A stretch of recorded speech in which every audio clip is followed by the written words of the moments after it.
Pozdrav! Danas ću vam objasniti američki naučno-fantastični akcioni film pod nazivom John Carter. Bacite subscribe za još ovakvog sadržaja, uključite notifikacije i udarite like da pomognete kanalu. Hvala na gledanju. Radnja filma počinje na nepoznatoj planeti koja se zove Barsoom. Planeta se sastoji od 3 velika kraljevstva koja se zovu Helium, Zodanga i Tarks. Helium i Zodanga su zaraćene strane već nekoliko stoljeća. Na početku filma vidimo vojsku Heliuma sa plavim plaštevima koji se bore sa vojskom Zodanga koji su u crvenim plaštevima. Generalu Zodanga koji se zove Sab-Tan, prišla su 3 muškarca koja tvrde da su božji glasnici koji se zovu Tern. Vođa Terna, Mataj Shang, daje mu misteriozno plavo oružje i govori mu da je odabran od Božice. Terni su odlučili da pomognu Zodangi u ratu. Imaju moć nad misterioznim plavim svjetlom koji se zove Deveta zraka, što ih čini jačim u odnosu na druga živa bića Barsooma. Scena se prebacuje na grad New York u 1881. godinu. Čovjeka po imenu Edgar u New York je pozvao ujak koji se zove John Carter. Kada je Edgar stigao na stanicu, dočekao ga je Johnov butler, koji ga odvodi do Johnovog imanja. Ispostavlja se da je John imućan čovjek i bivši kapetan vojske konfederacije. Johnov advokat obavještava Edgara o njegovoj iznenadnoj smrti. Svo svoje bogatstvo John je ostavio Edgaru. Zatim, advokat odvodi iznenađenog Edgara u Johnov mauzolej, gdje se njegovo tijelo čuva. Čudno, ali vrata mauzoleja se mogu otvoriti samo iznutra. Kasnije, advokat predaje Edgaru Johnov lični dnevnik za kojeg je htio samo Edgar da ga pročita. Kada je advokat otišao, on ga počinje čitati. Na početku se spominje da je jedino Edgar kada je bio mali vjerovao u njegove uzbudljive priče, tako da je jedino ispravno da priču ispriča upravo Edgaru. Priča počinje u Arizoni, nakon građanskog rata. John Carter je bivši kapetan vojske konfederacije koji trenutno traga za zlatom u pećinama. Pavel je unijski pukovnik koji želi da John pomogne njegovoj konjici protiv Apača. On ga otima i pokušava ga regrutovati za svog vojnika. Ipak, John se više ne želi boriti kao vojnik. Nakon nekoliko neuspjelih pokušaja bijega, uspio je pobjeći tako što je nokautirao stražara i ukrao pukovnikovo konja. Pukovnik i njegovi ljudi su krenuli za njim. Nedugo zatim naišli su na Apači ratnu bandu na konjima. Pukovnik i njegovi ljudi ušli su u pucnjavu sa njima. John je pokušao pobjeći usred haosa, ali pukovnik je ostao povrijeđen i sažaljenja mu pomaže i odvodi ga do najbliže pećine. Johnu je ova pećina nepoznata, jer nikada prije nije bio tu tražeći zlato. Ušao je unutra i zapalio šibicu, nakon čega je ostao više nego iznenađen kada je ugledao mnogo zlata koje se nalazilo na vrhu pećine. Tada, iza njega stvorio se čovjek. Čovjek je jedan od Terna koje smo vidjeli na početku filma. Pukovnik upozorava Johna koji započinje borbu sa nepoznatim čovjekom. Upucao je čovjeka, nakon čega je pao na zemlju. Kada mu je John prišao, čuo je čovjeka kako izgovara riječ Barsoom, dok je gledao u nepoznat medaljon u njegovoj ruci. John uzima medaljon i ponavlja riječ Barsoom. Iznenada, zasljepljujuće plavo svjetlo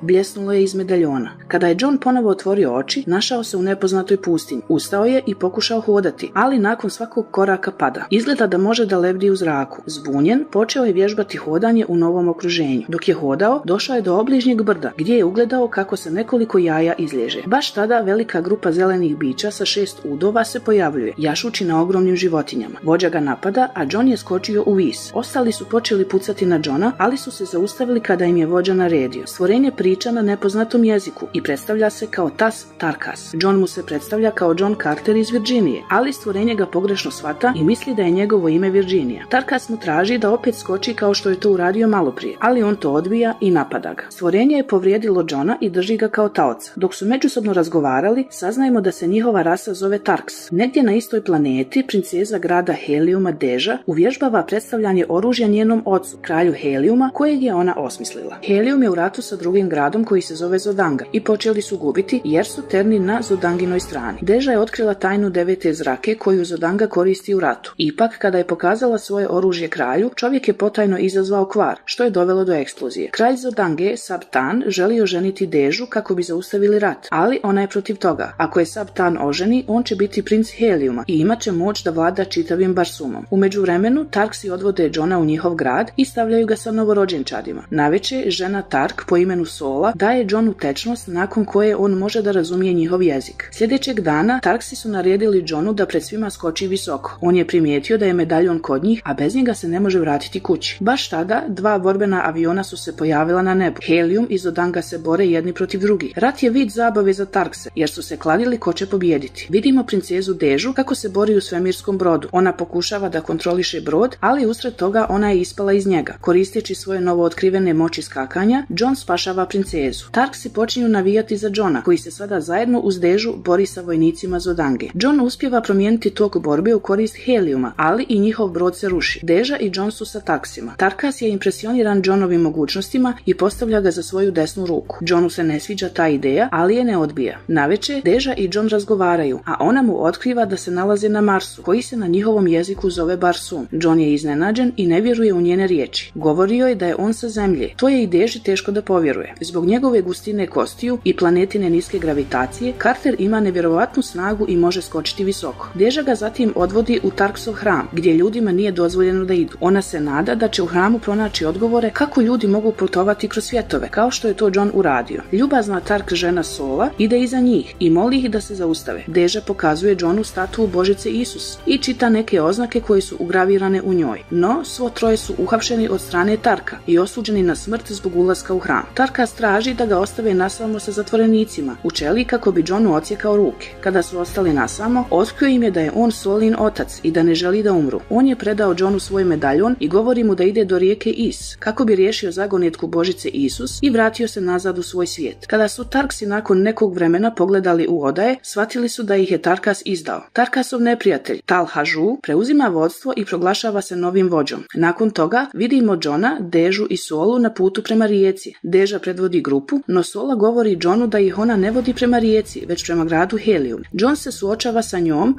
a ona ga je htjela odvesti u svoj grad kako bi ga iskoristila kao vojnika u ratu. Razočaran, zamolio je Solu da ga odvede do rijeke, a Deju je ostavio. Deja mu govori da je to uradila jer ne želi da se uda za Sabtana. On je pita da ga otprati do rijeke. Nemajući drugog izbora, ona prihvata. Njih troje plove rijekom Is i stižu do ogromne obrnute piramide. John i Deja su se popeli na vrh i ugledali plavu energiju kako se stvara na zemlji. Deja shvata da je to snaga 9. zrake, od koje je napravila svoje oružje. Oni također otkrivaju da je Carterovo prisustvo na Marsu vjerovatno posljedica transmisije njegove kopije sa Zemlje do Marsa, a uz pomoć 9. zrake. Upravo tada Varhuns vojska se približava, predvođena Matai Shangom, vođom Ternsa. John govori Deji i Soli da bježe, a on se suočava sa Varhuns vojskom. Kralj Heliuma šalje svoju vojsku da pomognu Johnu i poražava Varhunse. Povrijeđenog Johna odvode u Helium. Deja stiže kući i susreće se sa svojim ocem. Iznenađena je što tamo vidi kralja Zodange, Sabtana. Došao je bez oružja i vojnika kako bi je zaprosio i zaustavio rat. Deja nema drugog načina da zaustavi rat i nerado pristaje da se uda za njega. U sljedećoj sceni vidimo Johna kako se odmara u odajama Heliumske palate. Vojnik kojeg je postavila Deja potajno ga odvodi u njene odaje. Deja traži od Johna da se uz pomoć medaljona vrati svojoj kući. Kada su čuvari ušli u njene odaje, John je nestao. Deja misli da se on vratio na zemlju, ali u stvari on se skrivao od vojnika. Kada su oni otišli, pokušao je izaći, ali Matai Shang ga je uhvatio. John je iznenađen njegovom sposobnošću da se transformiše u bilo koji oblik. Cijeli grad se spremao za vjenčanje Sabtana i Deje. Uz pomoć tehnologije razvijene od 9. zrake, Matai Shang vezuje Johna za sebe. John ne može pomjeriti svoje tijelo. Čini se da ga Matai Shang kontroliše uz pomoć uređaja koji se nalazi na njegovom ručnom zglobu. Matai Shang mu tada otkriva da Sabtan planira da ubije Deju i nakon toga izvrši invaziju na Helium. Ternsi su stali na njegovu stranu u ovom ratu zato što je Sabtan najlakši za manipulisanje. Matai Shangov glavni cilj jeste da preko Sabtana vlada čitavim Barsoomom. Matai Shang se sprema da ubije Johna kada je vanzemaljski pas sa kojim se John ranije sprijateljio došao da ga spasi. Odgrizao je Matai Shangov ručni uređaj i oslobodio Johna. Pojurio je ka letjelici kako bi zaustavio Deju da se uda za Sabtana. Međutim, John ne zna da upravlja letjelicom i srušio se nedaleko od Tarksove teritorije. Drže ga u zarobljeništvu sa Tarkasom. Tal Haju, koji je sada vođa, baca Johna i Tarkasa ogromnim zvijerima koji se zovu bijeli majmuni. John nekako uspijeva zarobiti majmune pred čitavom populacijom Tarksa. On je onda pozvao Tal Hajua na borbu i jednim udarcem ga pobjedio. Svi su navijali za Johna koji je sada novi vođa Tarksa. On ih je ubijedio da mu pomognu u borbi protiv Zodanga. Vojska Tarksa i John krenuli su na Sabtanovo i Dejino vjenčanje. John je stigao u pravi čas da zaustavi vjenčanje. Kada ga je ugledao, Sabtan je pokušao ubiti Deju. Rat između vojnika dva zaraćena grada je ponovo na vrhuncu. Ipak, Tarksi su sada na strani Heliuma. Zodanga uskoro gubi, ali Matai Shang uspijeva pobjeći sa Johnovim medaljonom. John planira živjeti na Marsu kao Dejin muž i ne opterećava se traženjem medaljona. On i Deja su se vjenčali,